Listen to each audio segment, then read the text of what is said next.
Comfort is the killer of greatness. This is a great quote that I've found, and it's I've found to be very true in my life. When you're comfortable, you're very at risk of not growing.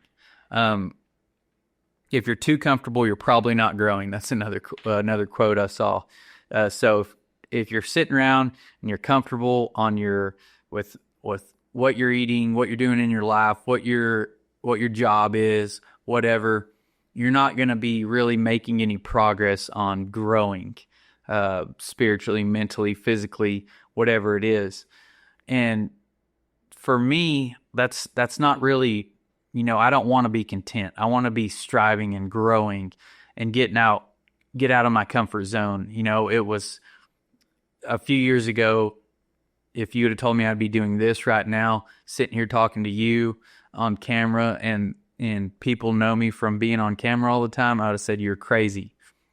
Public speaking was a huge fear of mine for most of my life, and I'm still very introverted.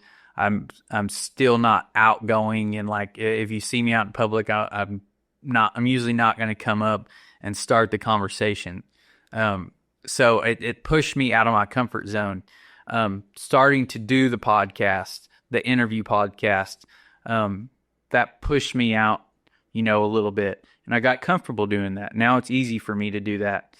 So I was like, I need to keep going. So I pushed out to do these little mini episodes to give you my thoughts on things I've learned in my life, lessons maybe you can avoid, maybe you can take some of this advice and better your life. It pushed me out here to speak by myself without interviewing somebody, to share my thoughts, put my thoughts into words. I took a speaking engagement at a high school rodeo banquet a while back, and like I said, public speaking was a huge fear. So I had to actually stand up live in front of an audience while they're all watching me and speak. That was way out of my comfort zone. So there's lots of things that I know it's like going to the gym and building your muscle. You have to tear it down. You have to tear your body down, and then it's going to come back stronger and stronger.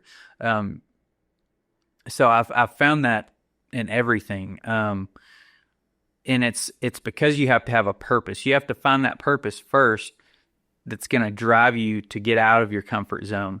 Maybe that purpose is your family. Maybe that purpose is a material thing, which is fine. Maybe you want a new car, a new truck, a new house, whatever it is, a new saddle. A material thing is fine if that's your purpose, to drive you, to push you out of your comfort zone. And then once you accomplish those things, you have to keep finding new things to chase and to grow. For me, it's my time freedom, my family. I really just want to do the things I want to do. I want to go work cows. I want to rope. I want to spend time with my family. The thing that I see why most people settle for comfort is the fear of risk or failure. So I had to really reframe around this. People don't go start their own business. They don't quit their job. They don't end relationships. They don't do this thing because of fear of risk, fear of failure, fear of the unknown, right? And I just had to reframe it and I learned this, I think for listening to Brad Lee or something. It got to where you get to the point of discomfort so much, whether it's going and talking to the girl or the guy, approaching them, asking for their number, or asking them on a date or whatever. Whether it's you're in sales and you're going and asking for the sale, or making that outreach, that call, that approach. Maybe it's going and approaching somebody you want to be friends with, asking for a job, asking to give somebody a service, something like that. To me, it just got so uncomfortable that I really started weighing the options. So you go make that ask, you go approach that person, whatever it is, and what's the worst that could happen? They say no. That's it. Did you die? Did that really hurt you? they may cuss you, they may run you off or whatever, slap you or something, I don't know. But the point is, it's very temporary. But if you form a relationship with that person, you make that sale, you get that date, you get the phone number, whatever it is, then that could be life changing, right? That could be, if it's a sale, it means money in your pocket, money for you to buy that thing, money for you to support your family, to feed your family. If it's a date, maybe that could be your spouse, phone number, maybe, that could be your spouse, whatever. And it leads to these other things. But you really have to weigh risk and failure like that. If I go invest in a course or a mentorship or go to a seminar or a conference or buy this book, what are you going to lose? The downside is you wasted $200, $300, $1,000, whatever it is. But the upside is you could change your life. If it's an in-person thing, if it's an over-the-phone thing, you're going to make a connection with at least one more person. Maybe meet other people at an in-person event. One of those could change your life. That one person, your mentor, could change your life with the information.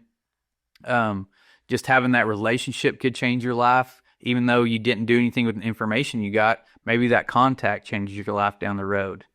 And the bottom side is just, you're out a couple $100 that you're going to go work and make back anyway. So I really had to reframe how I look at risk, look at failure, what the opportunity is versus the downside.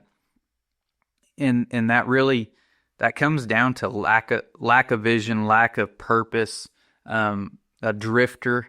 You hear Napoleon Hill talk about that in Think and Grow Rich. And then the Devil book, I can't remember the name of it now, but really good book he wrote. But he talks about that's how the devil gets you is a drifter. You lack purpose, you lack vision, you don't know where you're going, you don't have anything driving you, and you just kind of wander around in life. Society is also selling us convenience and comfort all the time. It's so easy for somebody to stop and get anything they want. You can go in a convenience store, restaurant, grocery store, they're everywhere.